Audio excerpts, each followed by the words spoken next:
যত পাপী হয়ে যাক আবার উঠে দাঁড়ান। রাত্রে পর্ন দেখেছেন, তওবা করেন, উঠে দাঁড়ান। আপনার গার্লফ্রেন্ডের সাথে জেনা করেছেন, তওবা করে ফিরে আসেন। মাদক সেবন করেছেন, ইনস্ট্যান্ট তওবা করে ফিরে আসেন। কারো ক্ষতি করেছেন, তওবা করে ফিরে আসেন।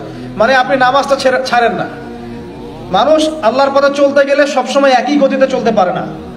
আল ঈমান ইয়াজিদু ফিত তাআ ওয়া ইয়ানকুসু ফিল মাসিয়া। বলা হয় ঈমান হচ্ছে আনুগত্যে বৃদ্ধি পায় আর আল্লাহর অবাধ্যতায় কমে যায়।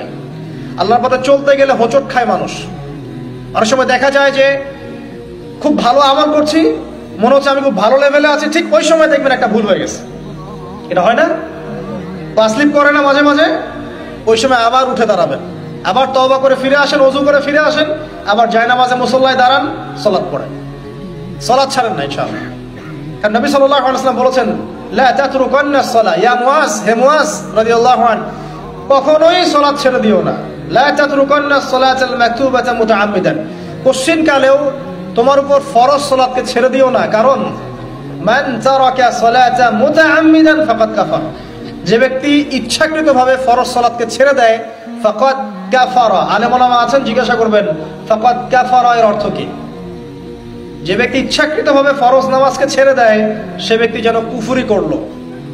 বরেণ্য আলেমরা বলেছেন ইসলামের লিস্ট থেকে নাম কাটা পড়ে গেল, যতক্ষণ না সে তওবা করে ফিরে আসছে।